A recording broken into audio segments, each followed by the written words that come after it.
नमस्कार दोस्तों, आप सुन रहे हैं हमारा हिंदी भाषा का कार्यक्रम डेली करंट अफेयर्स क्विज। मैं हूं आपकी आरजे प्रियंका और बिना किसी देरी के शुरू करते हैं हमारे आज के इस क्विज के कार्यक्रम को। हमारे क्विज का पहला प्रश्न ये रहा, बोइंग ने डैश में भारत का अपना पहला global support centre GSC launch किया है।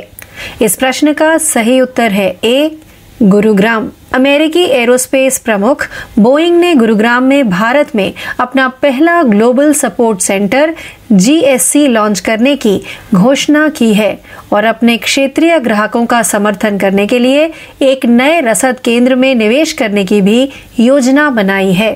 आइए बढ़ते हैं प्रश्न 2 की तरफ।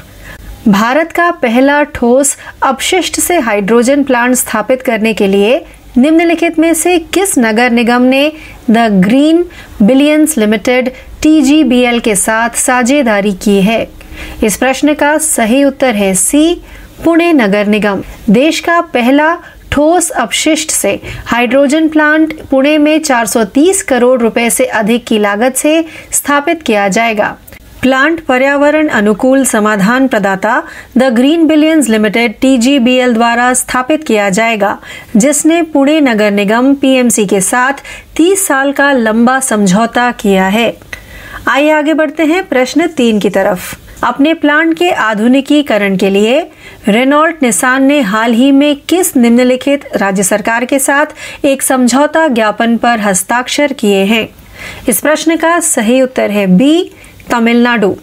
2000 अतिरिक्त नौकरियां पैदा करने के साथ रेनॉल्ट निसान गठबंधन चेन्नई के पास अपने प्लांट के आधुनिकीकरण के लिए तमिलनाडु में 5300 करोड़ रुपए का निवेश कर रहा है। चेन्नई में मुख्यमंत्री MK स्टालिन की उपस्थिति में तमिलनाडु सरकार और रेनॉल्ट निसान के बीच एक समझौता ज्ञापन पर हस्ताक्षर किए गए। आइए बढ़ते हैं प्रश्न 4 की तरफ। एक टीवी स्टिंग के बाद निम्नलिखित में से किसने राष्ट्रीय चयन समिति के अध्यक्ष पद से इस्तीफा दे दिया है? इस प्रश्न का सही उत्तर है ए, चेतन शर्मा। राष्ट्रीय चयन समिति के अध्यक्ष के रूप में चेतन शर्मा का दूसरा कार्यकाल लगभग 40 दिनों में समाप्त हो गया है।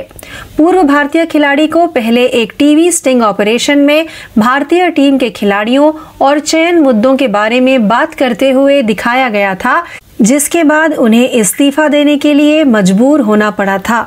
आइए आगे बढ़ते हैं प्रश्न 5 की तरफ। निम्नलिखित में से किसे YouTube के नए CEO के रूप में नियुक्त किया गया है? इस प्रश्न का सही उत्तर है बी, नील मोहन। भारतीय अमेरिकी नील मोहन नए YouTube CEO होंगे, क्योंकि वर्तमान प्रमुख सुजान वोजिकी ने गूगल के स्वामित्व वाली कंपनी में 25 साल बाद पद छोड़ने की घोषणा की है। मोहन और वोजिकी ने लगभग 15 वर्षों तक एक साथ काम किया है। आइए बढ़ते हैं प्रश्न 6 की तरफ। निम्नलिखित में से कौन हाल ही में अंतर्राष्ट्रीय क्रिकेट में 100 टेस्ट मैच खेलने वाले भारत के 13वें खिलाड़ी हैं? इस प्रश्न का सही उत्तर है ए, चेतेश्वर पुजारा। अनुभवी बल्लेबाज चेतेश्वर पुजारा अपने देश के लिए 100 टेस्ट मैच खेलने वाले 13वें भारतीय क्रिकेटर बन गए हैं। उन्होंने अरुण जेटली स्टेडियम में ऑस्ट्रेलिया के खिलाफ दूसरे टेस्ट में यह उपलब्धि हासिल की। आइए आगे बढ़ते हैं हमारे प्रश्न 7 की तरफ। निम्नलिखित में से किसे भारतीय सेना के नए उप प्रमुख के रूप में नियुक्त किया गया था? इस प्रश्न का सही उत्तर है C, lieutenant general MV Suchindra Kumar. आधिकारिक सूत्रों ने बताया कि lieutenant general MV Suchindra Kumar को नया उपसेना प्रमुख नियुक्त किया गया है, जबकि मौजूदा लेफ्टिनेंट जनरल BS राजू दक्षिण पश्चिमी सेना के कमांडर का पदभार संभालेंगे। लेफ्टिनेंट जनरल रश्मि बाली को लेह स्थित 14वीं कोर का कमांडर नियुक्त किया गया है। आइए बढ़ते हैं प्रश्न 8 की तरफ। निम्नलिखित में से कौन सा UIDAI द्वारा पेश किया गया नया AI चैटबॉट है? इस प्रश्न का सही उत्तर है सी, आधार मित्र। UIDAI ने AI आधारित चैटबॉट आधार मित्र लॉन्च किया है। AI बॉट भारतीय निवासियों को आधार और संबंधित सेवाओं से संबंधित उनके प्रश्नों के साथ मदद कर सकता है। आधार मित्र UIDAI की आधिकारिक वेबसाइट पर उपलब्ध है। आइए बढ़ते हैं प्रश्न 9 की तरफ। निम्नलिखित में से किस राज्य में भारत का सबसे सख्त नकल विरोधी कानून लागू हुआ? इस प्रश्न का सही उत्तर है डी, उत्तराखंड। उत्तराखंड में देश का सबसे सख्त नकल विरोधी कानून लागू हो गया है।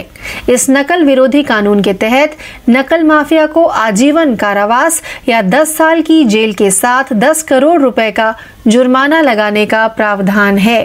आइए बढ़ते हैं हमारे 10वें व अंतिम प्रश्न की तरफ। अवैध खनन को रोकने के लिए सरकार ने निम्नलिखित में से कौन सा मोबाइल ऐप लॉन्च किया है? इस प्रश्न का सही उत्तर है ए, खनन प्रहरी। सरकार ने अनाधिकृत कोयला खनन गतिविधियों की रिपोर्टिंग के लिए खनन प्रहरी नामक एक मोबाइल ऐप और एक web app coal mine surveillance and management system CMS-MS launch किया है। इस साल जनवरी तक ऐप्स पर 462 मामले दर्ज किए गए हैं। तो इस प्रश्न के साथ ही हमारा आज का यह हिंदी भाषा का कार्यक्रम डेली करंट अफेयर्स क्विज यहीं समाप्त होता है। ज्यादा जानकारी के लिए यूं ही जुड़े रहिए। मैं आपकी RJ प्रियंका आपसे यही विदा लेती हूँ। धन्यवाद।